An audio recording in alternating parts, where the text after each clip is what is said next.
Hello student, welcome to our channel chemistry for competitor. तो आज की इस क्लास में हम लोग देखने वाले हैं क्रिस्टल फील्ड थ्योरी। और क्रिस्टल फील्ड थ्योरी के मेन अजम्पशंस क्या थे तो वो देखने वाले हैं। तो स्टार्ट करते हैं। हमारा फर्स्ट पॉइंट आता है कि ligands considered as a point charge. तो यहाँ पर अगर हम देखते हैं कि वैलेंस बॉन्ड थ्योरी में क्या होता था, वहाँ पर मेटल एंड लिगेंड के बीच में क्या होता था, बॉन्ड का फॉर्मेशन होता था। मतलब ये कैसे कोवेलेंट बॉन्डिंग होती थी। लेकिन अगर हम देखते हैं कि क्रिस्टल फील्ड थ्योरी में मेटल एंड लिगेंड के बीच में कोई भी बॉन्ड का फॉर्मेशन नहीं होता है। लिगेंड के ऊपर क्या होते हैं, लोन पेयर होते हैं, और ये जब लोन पेयर अपने मेटल को देता है तो लिगेंड पे पॉजिटिव चार्ज आता है, मेटल पे नेगेटिव चार्ज आ जाता है। तो यहाँ पर लिगेंड क्या करता है, ligand as a point charge के रूप में कंसिडर किया जाता है। फिर सेकेंड पॉइंट क्या आता है, there is no interaction between metal orbital and ligand orbital. Crystal field theory में क्या होता है कि ligand orbital and metal orbital के बीच में कोई भी इंटरेक्शन नहीं होती है, मतलब कोई भी कोवेलेंट बॉन्डिंग नहीं होता है। थर्ड पॉइंट है, bonding between the metal ion and ligands is purely electrostatic in nature. मतलब जो मेटल आयन होता है और लिगेंड होता है, इनके बीच में जो बॉन्डिंग होती है वो बॉन्डिंग कैसे होती है, आयनिक होती है, या फिर इसको हम बोल सकते हैं कि वो इलेक्ट्रोस्टैटिक होती है नेचर में। फोर्थ पॉइंट आता है हमारा, in an isolated gaseous metal ion the orbitals are degenerate, that is all have same energy। तो मतलब क्या है कि जो मेटल होती है हमारे पास, वो मेटल कैसे होती है, मेटल डी ऑर्बिटल से कंसिस्ट होती है, और इसमें होते हैं 5 टाइप के ऑर्बिटल। वो ऑर्बिटल कौन से होते हैं, होता है D X Y, D Y Z, D Z X, और D X square, Y square and D Z square. ये हो गए 5 टाइप के ऑर्बिटल होते हैं, और इन पांचों ऑर्बिटल की एनर्जी कैसे होती है, सेम होती है। फिर नेक्स्ट पॉइंट आता है कि crystal field theory explain splitting of D orbitals.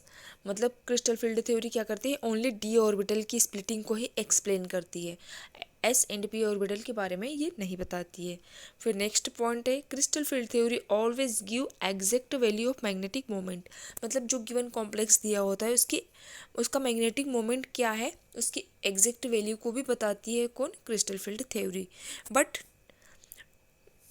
But does not give information about hybridisation. लेकिन ये हाइब्रिडाइजेशन के बारे में कोई भी इंफॉर्मेशन नहीं देती है। मतलब जो कोऑर्डिनेशन कॉम्प्लेक्स है, अगर उसका हमें हाइब्रिडाइजेशन फाइंड आउट करना है तो हमें क्रिस्टल फील्ड थ्योरी से कुछ भी नहीं पता चलेगा। उसके लिए हमें देखना होगा क्या, वैलेंस बॉन्ड थ्योरी। तो वैलेंस बॉन्ड थ्योरी के अकॉर्डिंग अगर हम देखते हैं यहाँ पर, तो मान लो हमारे पास कोई ऑक्टाहेड्रल कॉम्प्लेक्स है। ऑक्टाहेड्रल कॉम्प्लेक्स में कितने टाइप के हाइब्रिडाइजेशन होता है, दो टाइप से हाइब्रिडाइजेशन होता है। एक होता है D2sp3, दूसरा होता है sp3D2। ठीक है, इसमें दो टाइप का हाइब्रिडाइजेशन होता है। अब हम ये कैसे पता करेंगे कि यहाँ पर कौन सा डी ऑर्बिटल, मतलब दो डी ऑर्बिटल यहाँ पर पार्टिसिपेट कर रहे हैं। मेटल में 5 टाइप के डी ऑर्बिटल होते हैं, उसमें से ये दो कौन से ऑर्बिटल जो पार्टिसिपेट कर रहे हैं, वो दो ऑर्बिटल रहेंगे D X square, Y square and D Z square. मतलब ये दो ऑर्बिटल उसमें पार्टिसिपेट करेंगे, किसके लिए, ऑक्टाहेड्रल कॉम्प्लेक्स के लिए।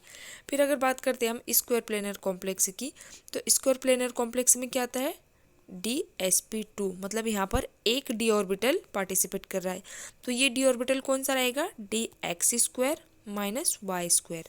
ये वाला डी ऑर्बिटल पार्टिसिपेट करेगा। फिर आता है TBP, ट्राइगोनल बाइपिरामिडल। अब अगर हम इसका स्ट्रक्चर देखते हैं तो इसमें हाइब्रिडाइजेशन होता है DsP3 या sp3d।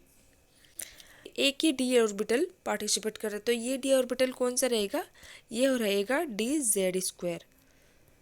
तो ये चीज़ हमें ध्यान में रखना होगा कि अगर ऑक्टाहेड्रल कॉम्प्लेक्स दिया है तो उसमें कौन सा डी ऑर्बिटल पार्टिसिपेट कर रहा है, स्क्वायर प्लेनर दिया है तो उसमें कौन सा डी ऑर्बिटल पार्टिसिपेट कर रहा है, और अगर ट्राइगोनल बाइपिरामिड दिया है तो उसमें कौन सा डी ऑर्बिटल पार्टिसिपेट कर रहा है। तो ये थे कुछ एजम्पशंस जो हमने देखा है